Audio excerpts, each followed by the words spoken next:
E ficaram assim os jogos de ida das quartas de final da Libertadores. Um brasileiro em desvantagem, que é o São Paulo, perdeu para a LDU por 2-0. 2 em vantagem, com o mesmo placar, só que o Palmeiras fez 2-1 no River, fora de casa. O Flamengo, os mesmos 2-1 no Estudiantes, aliás, com um roteiro parecido, né? Dominando o primeiro tempo e sofrendo um gol no fim, só que no caso do Flamengo tem uma expulsão aí que condiciona o fim do jogo.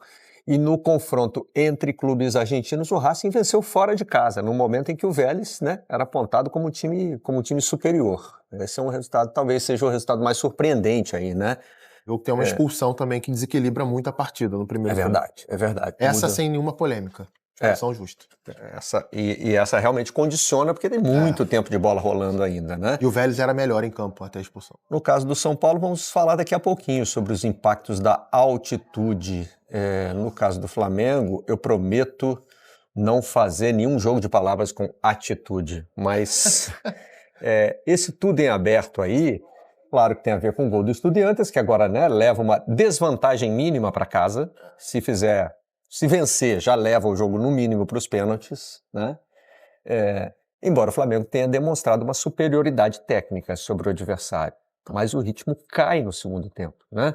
É lógico que a gente vai passar pelas reclamações, Flá vence, mas sai na bronca. Não é só a expulsão do Plata, né? O critério de cartões amarelos foi questionado, tem uma acusação grave também. Vamos passar por tudo isso. Mas, primeiro destacar que foi recorde de público entre jogos de clubes, né, no novo Maracanã, 71.977 torcedores presentes. Os do Estudiantes vieram, né, praticamente encheram ali o setor dedicado a eles. E aí, quem assiste ao jogo pelo streaming, que tem aquele pequeno delay, né, ouviu o vizinho gritar gol antes da bola rolar, né? Se você tá ligado no streaming, o delay costuma ser de 30 segundos, às vezes um pouquinho mais, a bola entrou aos 14. Então, quem não tinha velha e boa TV a cabo aí nessa hora... Não entendeu nada, achou até que era outro jogo. Como assim? Tá tendo outro jogo agora? Não, era isso mesmo. A bola entrou aos 13 segundos, né? Impressionante. O início arrasador do Flamengo, né?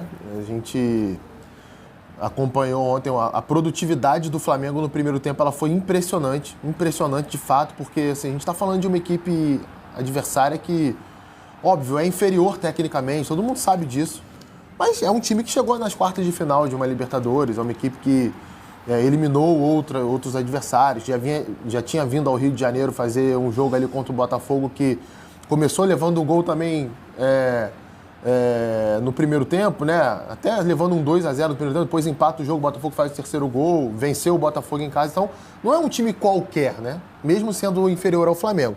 E a superioridade que o Flamengo teve no primeiro tempo, ela foi, assim, muito impactante, né? O Flamengo criou jogadas de maneiras totalmente diferentes. Pela direita, pela esquerda, em contra-ataque, quando o Estudiante tentou adiantar a marcação ou quando o Estudiante estava marcando mais atrás, por dentro, as combinações muito bem afinadas, coordenadas.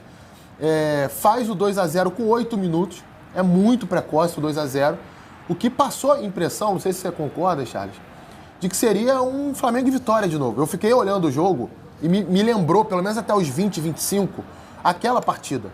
O Estudiante não conseguia chegar ao campo do Flamengo, não conseguia ter a bola durante 3 ou 4 passes ali, e o Flamengo sufocando, marcando no campo de ataque, circulando a bola rápido, encaixando as jogadas.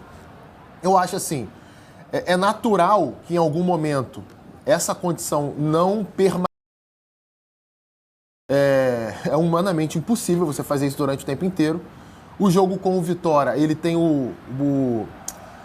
a particularidade da eficiência extrema do Flamengo. O Flamengo fez todos os gols em que criou ali para aquela partida. No jogo de ontem isso não aconteceu. Tem até uma jogada do Pedro, perto dos 20 minutos, a gente viu ali, que é uma linda jogada. Ele faz uma jogada coletiva primeiro e depois ele faz um drible e aí tenta bater até no contrapé do Muslera, que faz uma grande defesa. Tem um outro chute do Samuel Lino dentro da área, tem uma jogada do Plata que ele chuta por cima. Enfim, lances que o Flamengo poderia ter feito ali o terceiro gol ainda na primeira etapa. Tem uma mudança de esquema do Estudiante do primeiro para o segundo tempo. Entra o Benedetti, o camisa 13, ala esquerdo. Ele tira o Piove, o volante, que aliás é pivô dessa polêmica que o Barreto citou, a gente vai falar daqui a pouquinho. O Estudiante passa a jogar com uma linha de 5 na defesa. teoricamente, preenche melhor os espaços, mas o Flamengo continua criando. Se a gente olha o início do segundo tempo, é o início de que o Flamengo teve mais oportunidade para fazer o terceiro gol. Teve 2 chances ali, bem claras, inclusive, para fazer o terceiro gol. E aí o time começa a cansar, o Felipe começa a fazer as mexidas, tem a absurda expulsão do Plata, acho que até o primeiro cartão amarelo já é equivocado, o segundo mais ainda. Né? Vamos imaginar aqui que o árbitro tenha achado falta do Plata. Não era uma falta para cartão amarelo. Uma falta de segundo cartão é quase um cartão laranja. A gente está vendo a jogada aí. Você está falando da primeira ou da segunda? Eu estou falando da segunda, né, que é o segundo cartão. Para mim não tem um pé alto, ele vem do pé de baixo para cima. Eu acho até que ele recebe a falta. Ele recebe a falta, né? E eu fiquei até na dúvida se foi pênalti ou não. A falta era para o Flamengo, não para o Estudiantes. Né? A gente está esperando os áudios da Conmebol para tentar entender o que foi analisado. Porque no replay já teve gente que viu um sutil toque de mão aí, ó, do jogador do Estudiantes, totalmente involuntário. Sim. E não é uma ação de defesa. Então eu acho que questionar um pênalti aí... Eu não tenho essa convicção. No toque de mão me parece meio... Olha lá. Agora, a pancada, quem leva a pancada é o Plata e parece fora da área. É quase um pênalti. Mas a gente precisa entender se o VAR avaliou isso tudo. O Plata faz o gesto de VAR e depois do jogo ele reclama. O juiz não foi nem no VAR. Só para ver o cartão amarelo, o juiz não poderia ir ao VAR. Né? O VAR só serve para mudar a cor do cartão. Por exemplo, se ele dá um cartão amarelo e o VAR acha que era para vermelho direto, ele poderia ter sido chamado, mesmo que o Plata fosse expulso de qualquer maneira. Né? Ou se foi vermelho, mas o VAR acha que é para amarelo. É só isso. O VAR só intervém em cartão. Toda a expulsão é verificada pelo VAR, né? Para ver se realmente merecia. Agora, não a expulsão para o segundo cartão amarelo. Né? Esse protocolo deve ser revisto, né? Não é toda. Tem muita gente que diz isso, que como é um lance de expulsão, que leva o jogador a sair do campo... Extremamente prejudicial ao time, né? Mesmo deveria ser revisto esse protocolo. Mas esse VAR que o Plata está pedindo aí, se for para rever o cartão... Não pode. Não pode. Agora, não tem. Independente de qualquer coisa... Só se ele pediu o pênalti, só se ele está dizendo, olha, quem fez a falta foi ele e foi pênalti. E aí outra particularidade do VAR. Se quem fez a falta foi o jogador adversário, mas a falta foi fora da área, o VAR está de mãos amarradas. Também não pode. Porque ele não pode chamar para falta e ele nem pode dizer o seguinte, olha, você não poderia ter dado o cartão amarelo porque foi falta antes. Não pode. Aí é que reside, para mim, a grande contradição do protocolo do VAR, porque assim, não é simplesmente avaliar o cartão amarelo, é avaliar a jogada como um todo, se houve a falta ou não. Mas, enfim, eu acho que o protocolo do VAR a gente pode debater. Para mim, o que é inquestionável é que o árbitro estava bem posicionado e ele erra a interpretação de uma forma grosseira, né? Como ela se caracteriza? Primeiro, o jogador que recebe o pé alto ou a falta do pé alto, ele tem que estar com a bola dominada. Não era o caso, era uma bola em disputa. O zagueiro do Estudiantes corre para tentar cortar a bola dividida. O Plata se antecipa ao zagueiro do Estudiantes e leva um chute. E não é um movimento do Plata, a gente vai ver no replay daqui a pouquinho, que ele entra no ponto de contato ali da disputa da bola com o pé de cima para baixo. Pelo contrário, ele vem de uma forma mais lateral. O movimento da perna dele é lateral para justamente... Olha só, olha o movimento lateral que ele faz. Ó. Não é um movimento que ele vem por cima da perna do jogador do Estudiantes. O pé do Plata, em momento algum, ficou acima do pé do jogador do Estudiantes. Nenhum. É uma decisão absurda. É uma coisa assim que chama a atenção a limitação do árbitro, que bem posicionado, repito. O protocolo do VAR a gente pode questionar, pode. Mas o árbitro estava de frente para o lance, a 2 metros do lance. Ele não consegue interpretar esse tipo de jogada. É realmente grave, é um erro gravíssimo. E fora outros critérios do jogo, né? Tem uma jogada no primeiro tempo que o Arrascaeta recebe de costas. Tá 2-0 já Flamengo o jogo. E ele com um tapa, ele tira o zagueiro. E o cara vem, mas pega na raiz mesmo. Vem jantando, chutando tudo. E nem cartão amarelo ele leva. E aí a primeira falta que o Plata faz, que pro juiz foi uma falta de cartão amarelo, é uma dividida no meio campo, que o Plata vai na bola embaixo, mas o braço do Plata resvala na lateral do rosto do jogador do Estudiante. Ok, poderia ter sido marcada a falta, mas... Cartão amarelo, como se fosse assim uma jogada imprudente do jogador do Flamengo. Eu evito bastante falar sobre a arbitragem, mas às vezes não tem como. Mudou o ritmo do jogo porque O Estudiantes acreditou, botou um monte de gente na área e acabou fazendo um gol no final do jogo. Ontem o Felipe Luiz, que não é mesmo de falar sobre arbitragem, né? Na curta carreira dele até hoje, se tem algum episódio dele falando sobre arbitragem, é algo muito breve, né? Mas ontem ele perdeu as estribeiras. E tem também o José Boto, o diretor de futebol do Flamengo, reclamando. Infelizmente, hoje o árbitro quis ser protagonista do jogo. E o árbitro que quer ser protagonista, ele apita desconcentrado, ele não olha os lances que tem que olhar. Você citou alguns, mas tem um pênalti do Lino no primeiro tempo, existem várias faltas com cartões amarelos, uma arrogância, uma prepotência extrema com os nossos jogadores e uma permissividade muito grande para o time deles.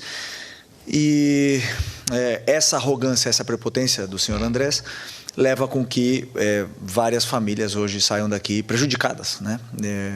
Um trabalho todo sendo feito prejudicado por um árbitro protagonista. E a única coisa que eu gostaria é um pedido de desculpas e reconhecer o erro, né? Reconhecer, porque todo mundo erra, eu também erro. Se ele reconhecesse o erro que ele fez, que cometeu, para mim tá tudo certo, mas já sabemos que isso não vai acontecer. O que eu espero é que esse árbitro não apite a Libertadores daqui para frente e futuramente. Nossos jogos, Deus o livre. Tentar aqui medir um pouco as palavras, que não me apetece muito, do que se passou ali dentro hoje. Pedir à Conmebol que analise bem o que é que se passou ali dentro. Um penalti em nosso favor que é transformado na expulsão do Plata, que além de nos prejudicar neste jogo, vai nos prejudicar para o jogo da segunda mão. No lance do gol deles, a bola bate no braço do jogador do Estudiantes. Isto não pode ser por acaso. Mais uma vez, uma equipa que tem muito mais posse de bola, que joga muito mais ao ataque, tem mais cartões amarelos do que a outra equipa. Há um jogador sobre o Arrascaeta na primeira parte e o árbitro nem amarelo lhe dá, e era o segundo amarelo. A nós transforma um penalti, como eu já disse, na expulsão de um jogador nosso. Acho que é escandaloso, é vergonhoso, na maior competição da América do Sul, nós continuarmos a assistir a coisas destas. Peço atenção a eles, à Conmebol, para o jogo da segunda mão.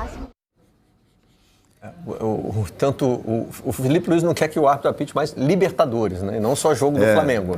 Né? Deus o livre. E o Boto está preocupado com o jogo da volta. Claro, a pressão vai ser enorme, né? O Estudiantes partindo em desvantagem, jogando em casa. Agora, com relação às reclamações específicas, né? Eu digo que a gente está esperando a divulgação dos áudios, porque a gente precisa entender por que deixou de ser marcado o que o Flamengo está reclamando. Por exemplo, pênalti no Samuel Lino. Né? O Samuel Lino toca com uma perna na outra. Resta saber se ele foi provocado a fazer isso. Né? Se tem um contato. As imagens não são muito claras. Essa aí dá a impressão de que tem um toque na parte de baixo ali. Nem é no joelho, né? Tem uma embaixo. outra câmera, Barreto, né?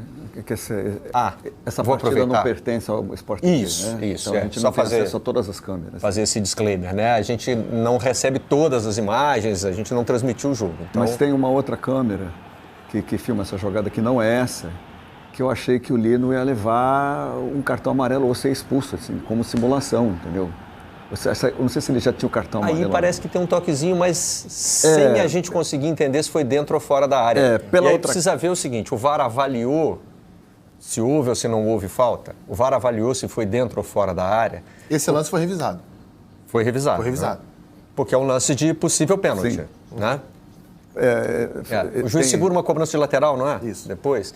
Só que aí é o seguinte, se não foi pênalti, o Samuel Lino poderia ter sido punido por simulação, por exemplo? Ele seria expulso. Eu achei que ele seria. Ele já tinha amarelo. Eu acho que sim. Eu achei que ele seria, nessa hora eu falei, a coisa vai complicar agora bastante.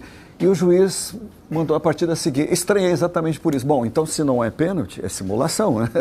Não tem meio termo, né? Concorda, né? Para o juiz ter mandado o jogo seguir, o que a gente entende é foi sem o VAR querer, revisou, né? Ele não viu a falta, o VAR revisou, ele avisou que foi falta e aí não tem a simulação. Sim, eu acho... Muito estranho. A minha interpretação sobre esse lance é que tem um toque E é difícil você medir a intensidade desse toque, se é o suficiente para ele cair. Ao mesmo tempo, eu não acho que ele se atira. Eu acho que ele realmente se desequilibra. É possível, é um lance muito difícil, né? É muito difícil, né? Muito difícil de concluir. Sabe, tomar emprestado um termo do narrador do jogo de São Paulo, e ele deu ontem, que daqui a pouco a gente vai resenhar. Durante a transmissão, num lance polêmico ali, o narrador, né, da partida disse: não dá para esperar tudo do árbitro. Ele disse isso na narração. Né? Um sincerão ali na narração. Né? E eu falei, isso é o espírito da Libertadores, é a cultura da Libertadores. Não dá para esperar tudo do árbitro. Né? Se a gente der um zoom out, assim, ver o jogo da quarta-feira também com o Palmeiras e River Plate, que tem muitas semelhanças com essa partida, como o Barreto já resenhou no começo, né? Algumas semelhanças, né? Produtividade do primeiro tempo e a queda de produtividade no segundo tempo. Né? Mas assim, o árbitro, para mim, lá em Buenos Aires, ele prejudicou bastante o Palmeiras. Pela mesma coisa, critérios de cartão amarelo, critérios de punição absolutamente diferentes, entendeu? E deixou que o Palmeiras, aliás, o Vitor Roque, assim, esse cara só vai sair de campo bem porque ele é jovem, é muito forte.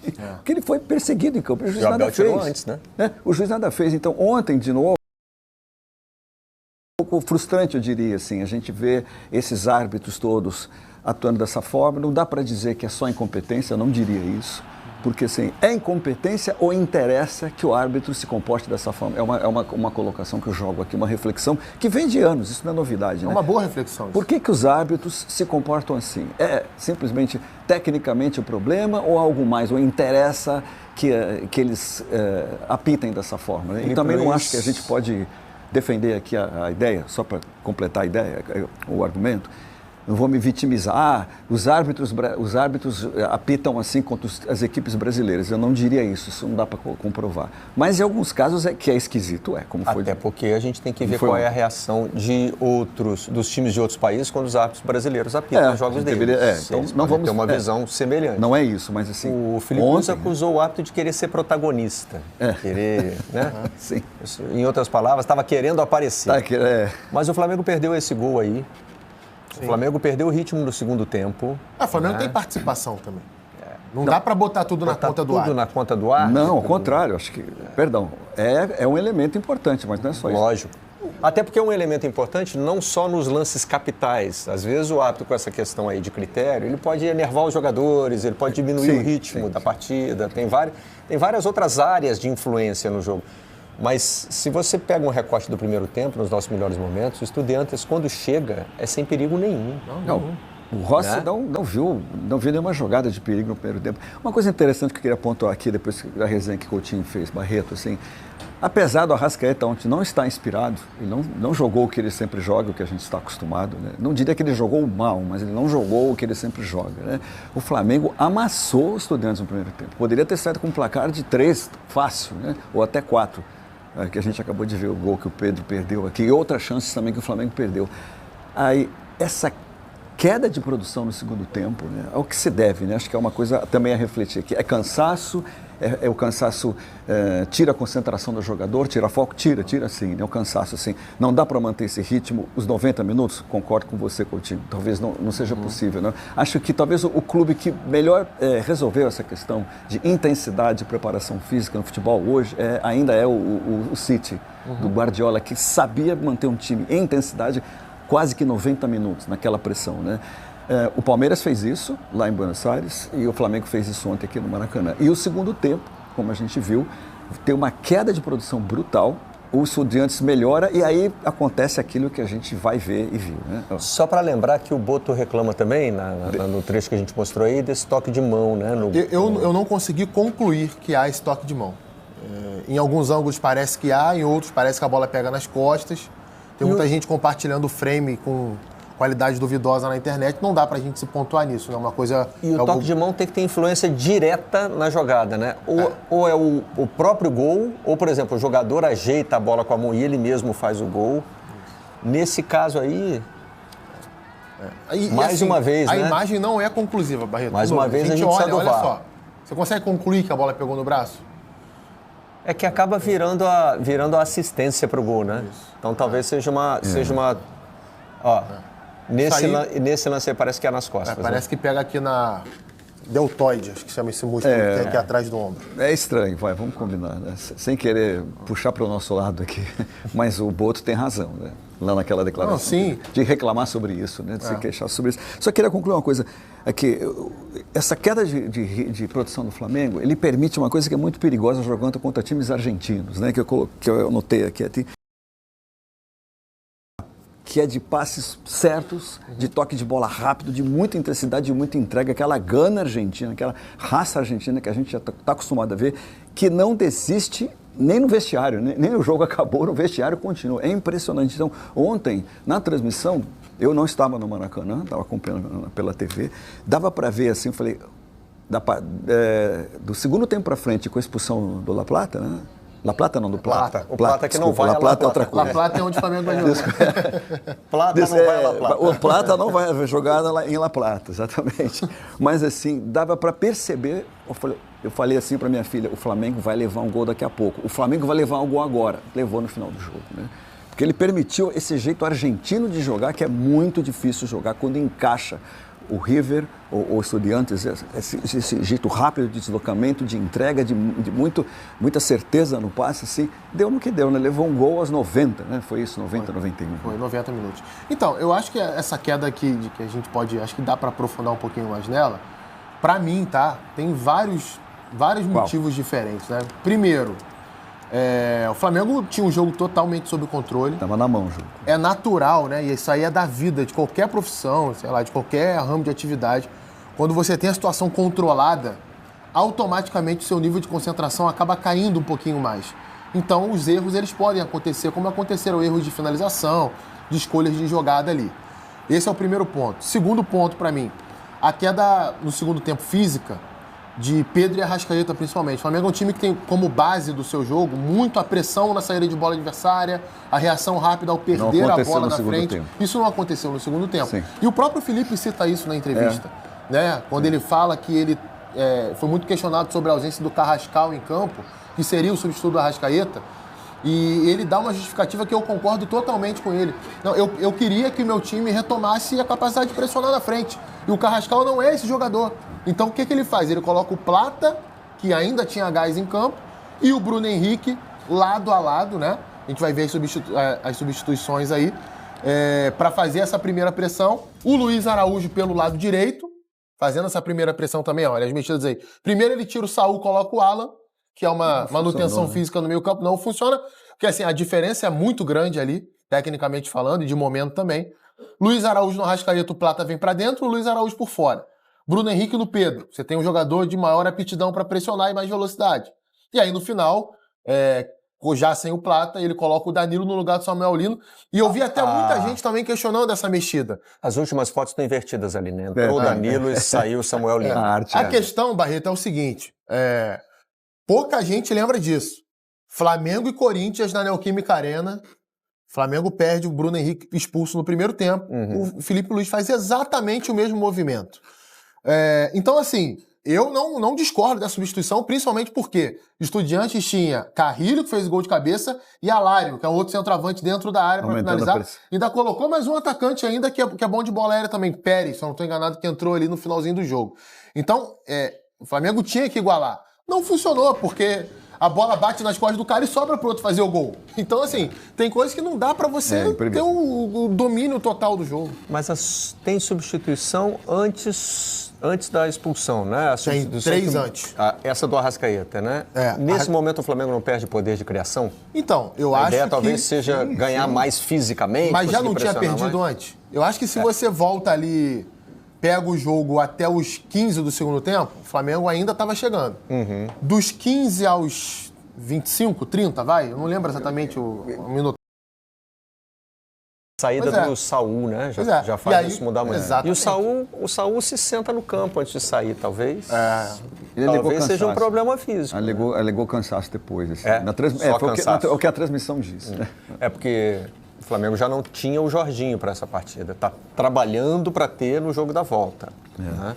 Sem Jorginho e sem Saul, cai muito Cai. a capacidade de criação do As meio campo do Flamengo, substituições né? não funcionaram, né? Não funcionaram. Eu também achei que iriam funcionar. Estava na hora de trocar, a gente sentia isso pela transmissão, né? Olha, o Flamengo está começando a ser agredido, né? Como a gente fala na gíria, o Estudiantes está gostando do jogo agora, né? Mas elas não funcionaram, nem Luiz Araújo, nem Alan, não funcionaram. Porém, Charles, não sei se você concorda, mas para mim, o conceito das mexidas, ele não estava errado. Não. A justificativa do Felipe depois do jogo, eu concordo com tudo que ele falou. Sim. A questão até da leitura do jogo, a gente pega o lance anterior à expulsão, como é que ele é? É uma troca de passe do Flamengo que não acontecia há uns 10 minutos, se aproximando da área do Estudiantes. Então, já era um primeiro sinal que o Flamengo poderia voltar a pressionar o Estudiantes e logo depois vem a expulsão. Então não deu muito para saber, né, se a coisa ia funcionar ou não ia funcionar daquela primeira leva de mexidas ali. E isso é uma coisa que incomoda muito os treinadores, né? Porque tem uma diferença entre substituição errada e substituição que não funciona. Exatamente. Pode parecer uma coisa muito sutil, mas não é. Às vezes o cara pensou, né? Bom, essa é uma boa ideia. Agora, ela funcionou? Não, porque o jogador não executou direito. Enfim, tem várias outras coisas. Ou o adversário teve algum mérito, né? No caso de ontem, soube eu acho neutralizar. que essa questão que o Charles citou do espírito de luta e a busca incessante, mesmo você sendo dominado do Estudiante, cara, é a história do confronto e de vários clubes argentinos. Aliás, é muito da história do Estudiante. O Estudiantes, ele tem conquistas na sua trajetória assim. Aqui no Brasil, inclusive. Aqui no Brasil. A última Libertadores, inclusive, contra o Cruzeiro, quando não era favorito, ganha do Cruzeiro no Mineirão. Não era o Verón, o capitão da equipe? Era o Verón, que hoje é o presidente. Que era o espírito desse tipo de... Quer dizer, é a alma, assim... A característica desse espírito de luta, né? Isso eu quero dizer, assim, de não se entregar sob hipótese nenhuma. E o jogo lá vai ter essa característica, cara. Eu sempre... Essa discussão existe desde que eu me entendo por gente, né? De entrega, de gana, como eles falam, né? A gíria para eles de entrega de vontade, assim, com outros amigos que eu tenho aqui. Tem muita gente, tem muitos uruguaios que moram aqui no Rio de Janeiro, tem muitos amigos uruguaios, não tenho muitos argentinos aqui, mas tem uruguaios. E a gente sempre fala com isso, como é que você explica isso, a visão deles, né? Eles dizem o seguinte... O atleta na Uruguai e na Argentina, quando chega nesse nível, é como se ele passou tantas dificuldades na vida que isso é uma questão de vida ou morte cada partida. Eu falo, mas no Brasil também o atleta, para chegar lá, precisa ralar muito. Né? Ele fala, mas lá é diferente, o cara não existe nada na vida que não seja isso. Eu falo, mas aqui também, né? Também não. E a peneira aqui é mais cruel. Eu acho que é difícil. Nós não somos antropólogos aqui, né, para explicar isso, mas é cultural. Da Universidade de Futebol que diz que a proporção é de 1000 para 1. Não, é absurdo. 1000 crianças que entram na peneira, uma vai virar jogador. E não é virar Neymar, é virar jogador. Sim. E sua grande maioria ganha até 2 salários. Vai jogar Série C, Série D, enfim. Mas é fato, né? A gente está dizendo isso aqui, que essa garra... Ela existe, né? A gente não está falando sobre nada. Né? A garra argentina, a garra uruguaia. E eles sabem, Charles, que há uma diferença muito grande, tecnicamente, taticamente. Né? Então, a única chance de você minimizar isso é esse comportamento, é você usar esse subterfúgio para você conseguir se aproximar do time do Flamengo. Só um último detalhe, Barreto, para eu não esquecer, que às vezes eu esqueço. O Vinha, depois do jogo, ele dá uma declaração na zona mista? A gente tem? É exatamente isso que eu vou chamar aqui, antes da gente trazer o Rafael Sibila para, né, trazer também o lado do Estudiantes. Mas temos as entrevistas dos jogadores do Flamengo com essa... Cara, a gente fica feliz pela vitória, né? Mas ao mesmo tempo triste, que a gente sabia que podia fazer um resultado melhor dentro de casa. É difícil falar da arbitragem, né? Que a gente tem que ter cuidado no que fala, mas a minha opinião ficou devendo um pouco, né? Cabe a mim estar falando. Bom, eu acho que faltou a gente de repente marcar o terceiro gol e abrir uma vantagem ainda maior na partida. Creio que a gente teve controle da partida enquanto tivemos os 11 jogadores, depois com a menos é claro que a gente baixou as linhas e teve que defender o resultado.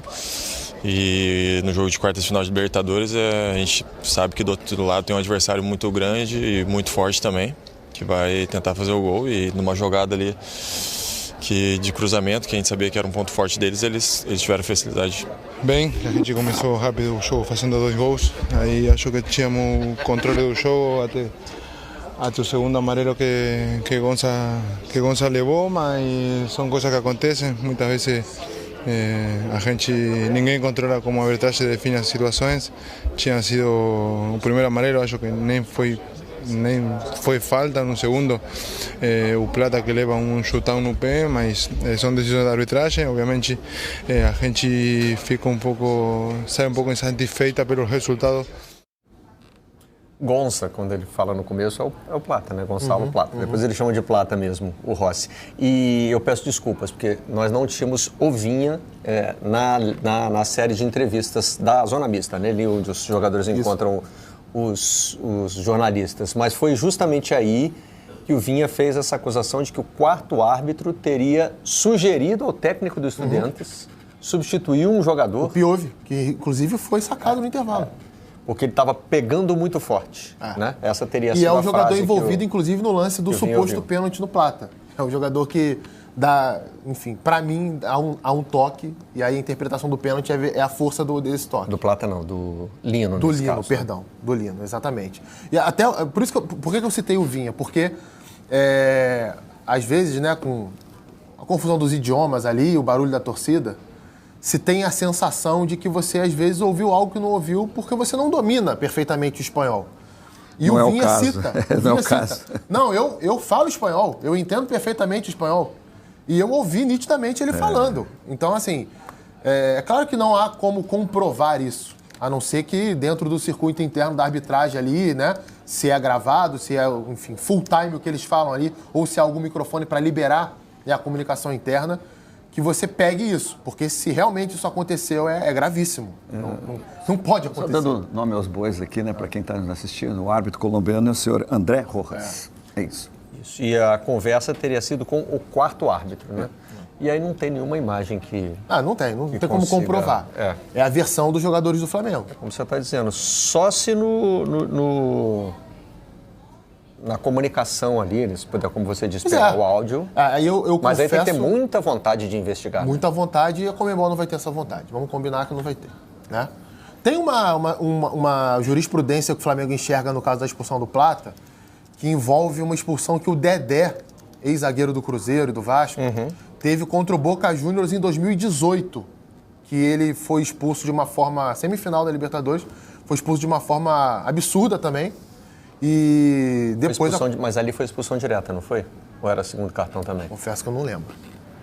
Confesso que eu não lembro. Um pouco o impacto dessa... O Flamengo se agarra nessa jogada, e tem um outro episódio de 2014 que eu não sei quais são os clubes. Quartas de final, Miguel me corrige aqui, Cruzeiro e Boca, e que o cartão vermelho foi anulado depois. E o Dedé pôde jogar a partida seguinte do Cruzeiro. Então, o Flamengo se agarra e acredito que vai buscar. Acho que tem que buscar, sim. Nesse caso aí, repito, é alarmante essa expulsão para mim. É um erro que fica bem claro no replay, né? E, de novo, a gente está aqui na expectativa da liberação dos áudios do VAR. A Conmebol também costuma fazer. Né? Sim. Mas para entender o que foi avaliado. Nos dois casos, tanto no Samuel Lino quanto nesse. E até no lance do gol do Estudiantes, para saber se o VAR interpretou. Tocou nas costas, não tocou, enfim. Então tá aí, meus amigos, o Flamengo que conseguiu vencer o time do Estudiantes da Argentina no Maracanã por 2-1 nesse confronto de ida da Libertadores da América, confronto de quartas de final.